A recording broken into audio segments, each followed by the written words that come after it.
I asked 348 fantasy readers the number one thing they love to read, and in this video, I'm going to be sharing the top 10 responses, along with sharing my thoughts on how you can use these things to craft better fantasy novels yourself. There were a lot of really specific comments in the survey responses that made me smile because I love these things so much myself as a reader and as a writer, so I think you'll get a ton of really useful writing inspiration as we go through these.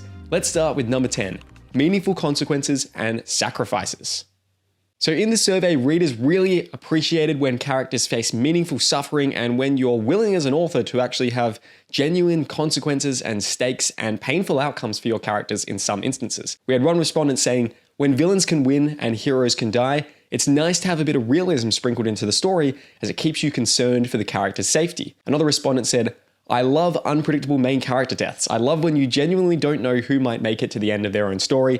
Having companions you feel for, deal with unexpected loss, and taking on a new role is powerful. Another survey comment here was that someone said they love having an eye on the consequences. When there's a magic system that takes away a part from the mages every time they use it, how does that affect the mage when they come back home after the battle is over? And when they realize that they've forgotten their mother's name, his fingers ghost over the guitar's strings in search for the pattern of his favorite song.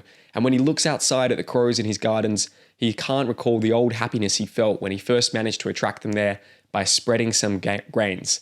Who are you then when you are missing all these little parts of yourself? In terms of my thoughts on this, I feel like we connect to characters not so much through their successes, but through their failures. And so when you give your protagonist weak challenges and you don't really push them to the brink, you're robbing us of a chance to truly understand this person at a deep level because you're never pushing them to the edge. You're never forcing them to really be backed into the corner where they have to escape by proving who they are and digging down into the kind of inner resourcefulness and grit within themselves. Because it's only in moments of extreme difficulty and extreme pressure that you really get to see who somebody is at their true core. So don't be shy about pushing them to their brink. And as some of these respondents have mentioned, don't be shy about taking them even beyond the brink to their death if that's necessary for your story as well. This is something I'm always saying to the writers in my fantasy outlining bootcamp. Quite often, new writers are reluctant to give their characters a lot of strife or a lot of struggle. And so something I always like to encourage writers to do is to ask themselves, how could I make things worse for my character in this situation? How could they be forced to make an irreversible sacrifice that there's no coming back from? And through doing so and through choosing to make that sacrifice, what does that then say about this character and about what they value? Consequences, stakes, and loss, that is where the real gold is as a storyteller. Number 9, authentic relationships and romance. In the survey, readers said they really value genuine romance and relationships that sort of add emotional depth and complexity to the characters, especially when these relationships go against common cliches or when they explore areas we don't normally see in typical fantasy story relationships. So for example, we have one reader saying, I love a good written romantic relationship. I love unconventional love, affection, and friendships. Another response here, which I thought was quite interesting, modeling healthy behaviors and relationships, characters who emotionally regulate or actually think before acting or act like decent moral beings. Particularly when it comes to romance, I love seeing healthy communication. Yeah, this is something that not a lot of stories necessarily do. A lot of stories sometimes show these things breaking down or there's a lot of conflict here.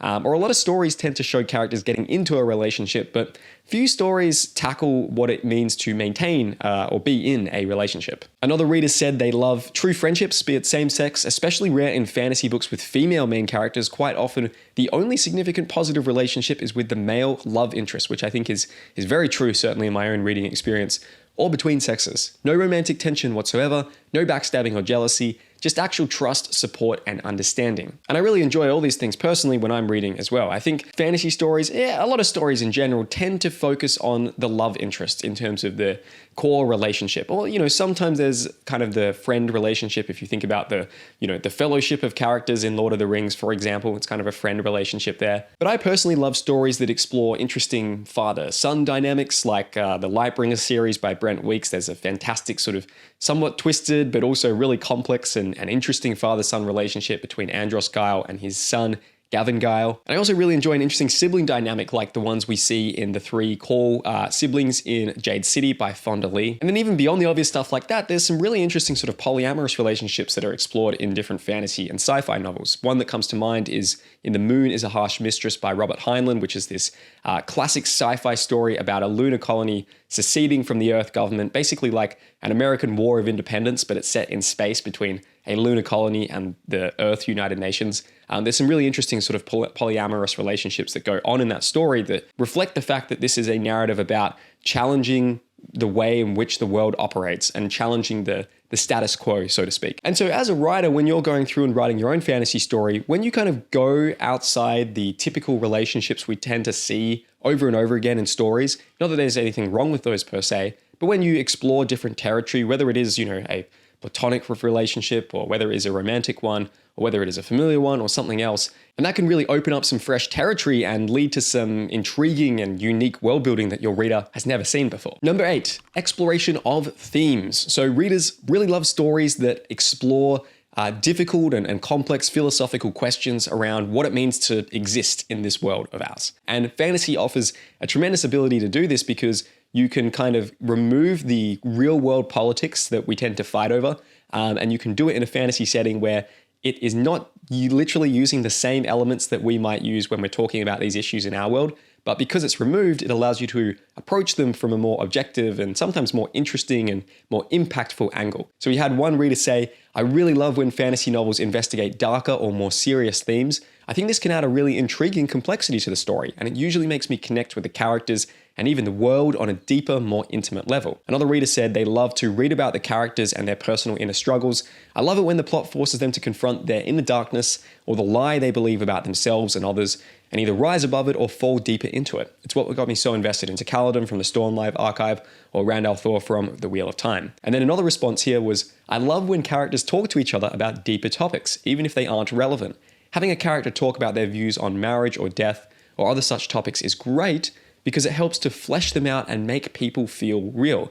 Continuing on with this response, "People in real life ponder and talk about irrelevant philosophical things because it's part of human nature to wonder about the future.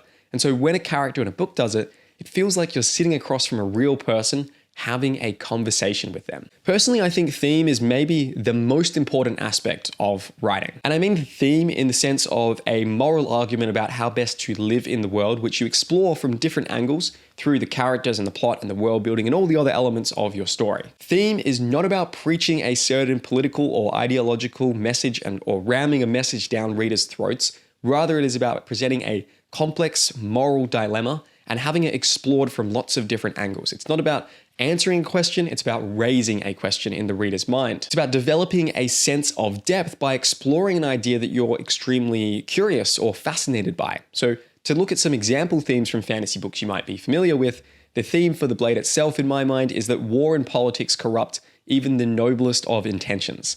You look at something like The Way of Kings by Brandon Sanderson, and I would say the theme for that is that true purpose can only be achieved through dedicating yourself to protecting the weak, those who cannot defend themselves. Then you look at something like The Hitchhiker's Guide to the Galaxy by Douglas Adams, and I'd say the theme of that is that life is absurd and meaningless, but we can find joy and humor along the way. And the reason why I think theme is maybe the most important aspect of your story, and this is something I'm always telling the writers in my fantasy outlining bootcamp, is because once you identify what the theme of your story is, it gives you this incredibly useful filter that you can use whenever you're stuck in your story, and you can use your theme to guide every single direction that you make as an author. This creates a sense of coherence that truly deepens your narrative because everything is going to be filtered through and responding to and exploring this central core, this central guiding idea. Number 7, morally gray characters. So a lot of readers said that they love these characters that feel a bit morally complex, that don't necessarily slot into easily defined categories of good and evil. One reader said, "I love morally gray characters because they are more realistic and relatable." Another reader said they love kind of the redemption arcs and the complex characters and villains who don't believe they're a villain. So again, all hallmarks, generally speaking, of these kind of morally gray characters that are a little bit more complex than maybe the standard sort of black and white characters that sometimes fantasy authors tend to get across. And I think modern fantasy, generally morally gray characters are maybe the predominant ones in terms of what a lot of writers are creating these days. And I think that's a good thing for me personally. I kind of enjoy reading these characters the most. They're certainly not the only type of characters you can write, and you can definitely do characters that are not morally gray in a totally interesting and exciting way, I suppose. But to me, what makes a character interesting is their contradictions. For example, they want to live a life of peace, but they keep finding themselves pulled back towards violence. And maybe there's part of them that actually loves that violence and doesn't want to move on, despite what they're saying to the outside world. And this contradiction then fills them with guilt and propels the conflict in the narrative of your story. When you give your characters contradictions, it creates such an opportunity for internal tension that just drives the narrative forward and raises all these questions within the reader about how this character is going to resolve these two states within them that are intrinsically irresolvable while the other exists. And that leads to so much potential for captivating character arcs in your story. In my fantasy outlining bootcamp, I actually encourage the students to map out, maybe 4 to 6 key contradictions for their character. And this exercise always helps them find new depth and new realism to their stories. If you'd like to apply to be part of the next cohort of my fantasy outlining bootcamp, you can do that by going to jedherne.com/outline. On that page, you can also check out video reviews from the previous students that have gone through the program as well. Now, I should mention, this is a very intensive 7-week group coaching program, so it is not right for everybody, but the writers who have gone through it have seen incredible transformation and growth with their own storytelling, because we're not just looking at outlining, we're looking at your character arcs, your plotting, your structure, your world building, and all the other aspects that make up a fantastic fantasy novel. And you're getting tons of feedback and support from myself and the other writers in the small community as well. Here's what one of my students said about the program. My name is Dimitri, and I just finished Jed Herne's Fantasy Outlining Bootcamp. It was absolutely amazing, and I really recommend it to anybody who can do it or apply for it. Jed was a great teacher. The lessons he gave us were really well organized, and they were always reinforced by exercises and assignments that helped me develop my understanding of writing and improve more than I could ever imagine. Number 6, readers love diverse and creative creatures. One respondent said, I love when writers are creative enough to make their own species from scratch and incorporate them into the story, like different races, animals, plants, etc. that don't actually exist. Another person said, I love creatures, show me the dark gods, the misunderstood flora and fauna of worlds unknown, tell me how you tame them or earn their trust, or what you have to sacrifice to appease them.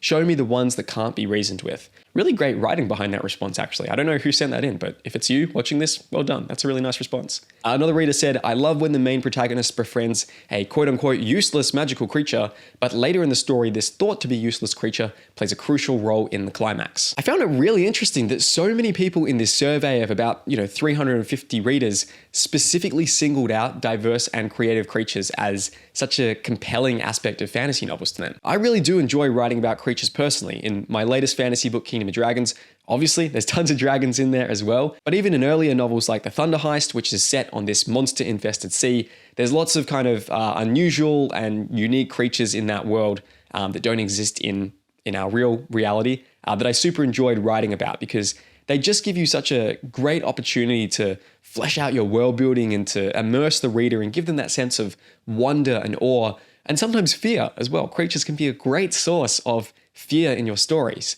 If you take a creature like the sandworms from Dune, the giant sandworms of Arrakis, they serve this function brilliantly. And I think what really elevates your magical creatures is when you don't just focus on how cool or interesting or unique they are, but you figure out a way to map the creatures to your character arcs, to your plot, to your wider world building as a whole. Again, the sandworms in Dune do this to a fantastic extent, because they're not just this cool creature, but they're also symbolizing the fear that Paul Atreides must overcome. There's that great scene where he has to confront the worm and he has to climb up onto its back and ride on it. And that's a moment of him triumphing over his fear and sort of making his destiny made manifest. And then, of course, the worms are the ones that are producing the spice melange that is the precious resource on Arrakis that everybody is fighting over, because it lets you see into the future along with giving other particular powers as well. Fantastic example of how you integrate a cool creature into the wider world building and the wider themes and the characters of your story. Number 5, the found family trope. So a lot of readers really pointed out how they love and they really cherish when these sort of motley groups of characters come together to create their own family that is not bonded by blood, but it is bonded by shared experience and understanding. We had one reader say they love found family, specifically between characters who all don't like each other at first, but are forced to get along in order to accomplish the same goal. Another person said, I love the found family trope. People with different skills, personalities, and backgrounds coming together to form such an imperfect yet well-oiled machine that they become indispensable to each other. Plus the banter. Another reader said, I have a big love of the found family trope. Usually this revolves around a fairly unhappy, oftentimes miserable, introverted, or grumpy misfit who finds a place in the world with others who become attached to them, and vice versa. Continuing on with this response, this person said, "This works particularly well when the family has a diverse range of character types and backgrounds, as it allows the writer to show off some wonderful and sometimes unexpected character relationships." Again, this is like such a super specific trope to be mentioning, but so many people in the survey brought this up, which I found fascinating because I absolutely adore this trope as well. And I think that to execute this trope correctly, you really want to be leveraging the opposite rule. That is, at the beginning of the story, you want to show how much it's hurting your character for them to not be with their found family, for them to be a loner. Show how much that's hurting them at the start of their story. And then when they eventually form this found family and they get to bond with the other people and the other members of this group, that triumph will feel all the sweeter because of the contrast you have with how lonely and how miserable they were at the start of the story. Number 4, plot twists. So one reader said, "I love when a plot twist or a revelation hits and you suddenly realize the foreshadowing that was there all along. I feel smart putting the pieces together, collecting the hints through the story." Another reader said, "I love interesting, unpredictable, but logically structured sequences of events in the story." So again, the unpredictability of twists. Another reader said, "I love surprising, satisfying plots and endings with effective cliffhangers." Another reader said, "I love it when there's a plot twist that makes sense. When you reread the book, you can see it coming." For me personally, I love when the plot twist incorporates the magic system or the world building of the story, or sometimes both. Like when there's a moment where the main character figures out how to use the constraints of the magic to find this loophole to solve the problem of the story in a way that you couldn't have expected but makes total sense in hindsight. Or when they realize the true nature of the world in which they exist. I've written quite a few fantasy novels that do similar things to this, and if you've read Fires of the Dead, you'll probably know the scene that I'm talking about here, because it's consistently one of the things that readers say they enjoyed the most about the book when they talk about it to me or when they leave a review. And come to think of it, I've included plot twists in pretty much every fantasy book I've published. I think all 4 of them to date have plot twists in them. So I really like this thing as well when it comes to writing my stories. Number 3, immersive world building. So readers, as you would probably expect, being fantasy readers, we love exploring new worlds and discovering this lore and this sense of history and this immersion and this sense of wonder in this place that doesn't exist but feels so immensely real to us. So one reader said, "I love developed settings. I find a well-set universe to be as interesting as a good story.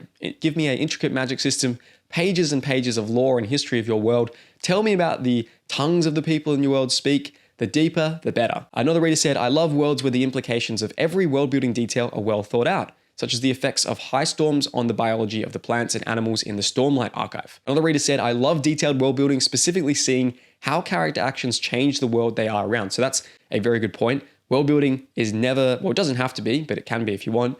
Doesn't necessarily have to be a static thing, but it can be something that evolves as your character acts upon the world themselves. For me personally, when I started out as a fantasy writer, I think world building was probably the thing that came the most naturally to me. And I think that's because I used to be an architect, and architecture is kind of like world building in real life in a sense. You know, you're using your imagination to create these places that don't yet exist, and you're trying to convince other people that it would be a good time to be in these places, whether it's building or whether it's a playground, as I designed a lot of playgrounds as well in my architecture career. And architecture is really good because it's actually a gateway into understanding history and politics and myths and societal structures and power, all through the lens and the language of the kind of built environment. And so whenever I go traveling with friends, you know, I'm always boring their ears off by telling them all the details around the buildings that we're seeing. It was really bad when I was over in America last year and we were traveling around Chicago, and I was geeking out about the incredible architecture all throughout the city and just how beautiful it was. Sometimes my friends do enjoy this. Other times they're like, "Jed, like, it's just a building. We don't see the things that you're seeing here." And bringing this back to fantasy, I think this is really one of the great joys as a writer and a reader, is the thrill of discovery, the sense of wonder, the sense of exploring this realm that doesn't exist but feels like it does. I think to me that some of the strongest world building occurs when the author goes extremely deep down one rabbit hole or down one sort of category of world building. Perhaps they really think deeply about the geography of their world, or they really think deeply about the economics of their world, or they really think at great length about the sort of societal interactions between the different cultures in this setting. And when you go really deep into one aspect of your world building like this, it has the benefit that anytime you mention any other aspect of your world, readers will kind of assume that you have proved your world building competency with this one area you went super deep into. And therefore, when you mention this other area just briefly, readers will kind of assume that you've actually put all of this extra depth and details and knowledge into it, even if you are just mentioning it briefly. Number 2, innovative magic systems. So a reader said, I love discovering unique magic systems. Another person said, I love wonderfully unique magic systems. New magic laws that no one has written about before, so that sense of originality being quite a big appeal here. I love when the magic is deeply connected with the way the world works or functions according to the philosophies of the people who use it. That's a really, really good point. I totally agree with that as well. Another reader said, I love unique magic systems with meaningful consequences. Totally agree with whoever wrote this. I absolutely love hard magic systems in particular. You can do soft magic systems well. For me personally, my preference tends towards the harder systems because I think it's strong limitations and defined consequences that make magic interesting to me as a reader and as a writer. And if you haven't already checked it out, I did a video on this channel where about 116 fantasy writers sent me their magic system ideas and I picked my favorite one to win $1,000. I'll link to that at the end of this video as well, but it was a really good case study in all these crazy different magic system ideas, and there's some really useful inspiration you'll probably find in there. So this brings us to the number one thing that readers love to see in their fantasy novels, which is relatable, complex characters who grow. So in this survey, a ton of readers expressed how much they appreciate seeing characters who feel real and complex and flawed, and characters that we get to see go through some sort of journey of change or evolution or progression in their lives.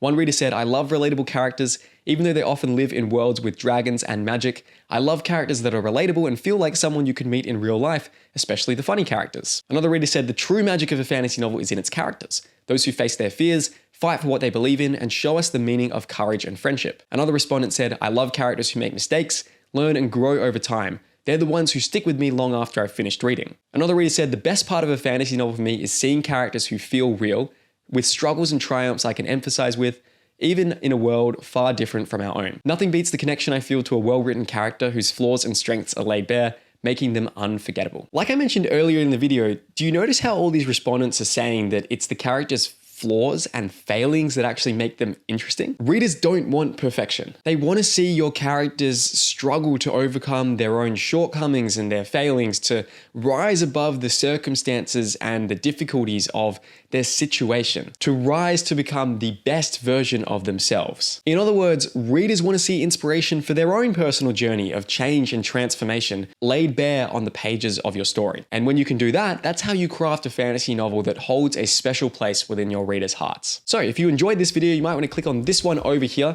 This is that magic system contest I mentioned earlier where 116 writers sent me their magic ideas and I picked my favorite one to win $1,000.